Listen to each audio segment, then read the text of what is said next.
it's Wednesdays. It's Wednesday. So that means, well, at least for me, I don't know when you're watching this.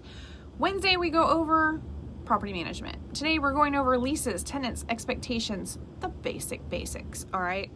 So, huge hello to my fellow real estate professionals. Welcome back to training today. Property Management 101. Leases, tenants, expectations.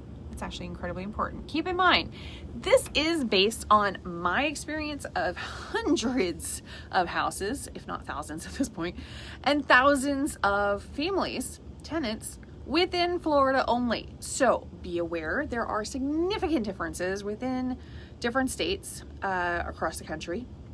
So I'm going to try to keep my property management weekly training to general knowledge and experience. But yeah, it should help you still, but just keep in mind there are some pretty big differences between the different states. If you're focused mostly on sales, you still probably need to understand the basics of property management. It's really actually a huge thing because it makes you a better resource for your clients. It can open up another income stream for you by doing some one-time leasing or selling to investors, that kind of thing. If you're working with residential real estate investors, it's really important to advise them accurately, even if you're referring them over to a property management company or another professional or whatever to do it. Because you don't want to sell them the wrong house and have them lose a considerable amount of money. So let's go ahead and break it down. As promised, leases. Leases are the foundation. It is the backbone of property management, okay? It's the agreement that spells out exactly what the rights and responsibilities of both the landlord and the tenant. Super important, okay?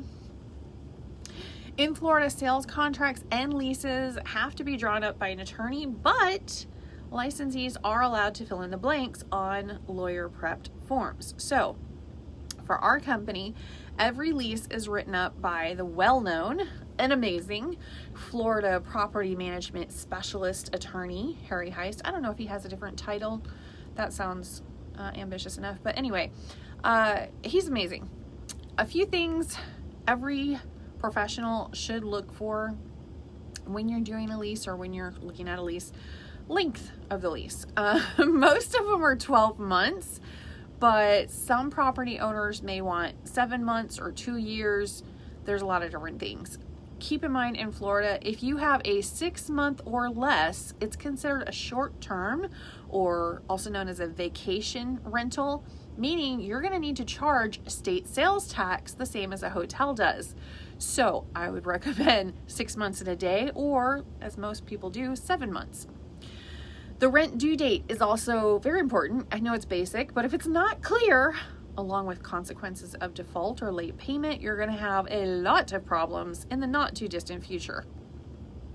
You're also going to need to put the details of the deposit, how much, where it's held, and I'm talking specifically what bank where. You're also going to need to put in if it's interest bearing and under what conditions it's returned and within what time frame.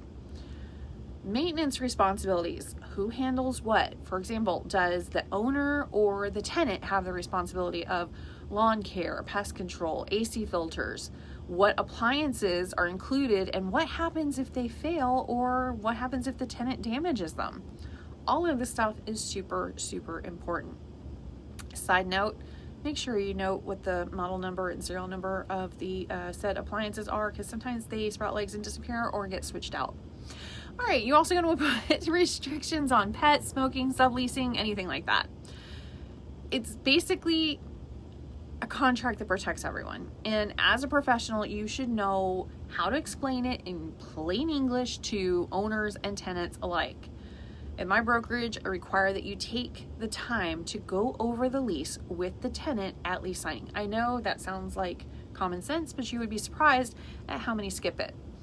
For other real estate professional, I would highly recommend taking the time out, 30 minutes sitting down and going over expectations and the details of the lease and how to turn in a work order and stuff like that.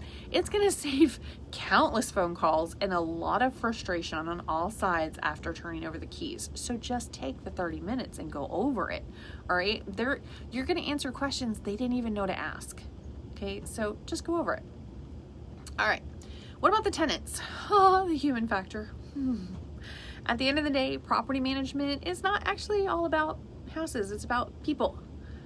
Some people, bless their hearts, they get into property management to feel a sense of superiority over the tenants. They've got the power. They kind of get off on the power play and holding their authority over the tenants. That's just gross. That's just gross. There are times when you have to make tough decisions in order to protect the owners and the property they've placed in your hands, but respect goes a long way. Yeah, you're representing the owner and you're protecting the house or the unit or whatever, but tenants are people too. And treating them with fairness and respect, it makes your job a whole lot easier in the long term. So remember, happy tenants equals longer stays, equals less turnover headaches, and equals happier owner with more owner referrals. Do you see how it kind of goes down that? So try and keep everybody happy. That's basically the job of a property manager. All right, so a few basics when working with tenants. Screening matters. Like I said, there's a lot of differences on what we screen in Texas versus California versus Florida versus whatever. Here we can do background, credit, rental history, all the stuff. It's just good to know where tenants are coming from, what past landlords are saying, all that stuff. But I would recommend be thorough. I have seen fake names. I've seen fake landlord references, fake former addresses, fake pay stubs. Yeah, you can check. There are websites that create them now. I've seen fake jobs at fake companies. I've even seen fake IDs. That last one has become super popular recently. It's just ridiculous. So be thorough, check things, trust but verify, okay? Communication with the tenants and the owners is key. The tenants need to know what's expected, how to report repairs, when the rent is due, all that kind of stuff. So make sure that they have that completely communicated to them. And that kind of goes into expectations. You want to set the tone early. This part is huge. If you don't set clear expectations from day one, you're going to spend the whole term of the lease just putting out fires and having everybody just up in arms, and nobody's going to be happy.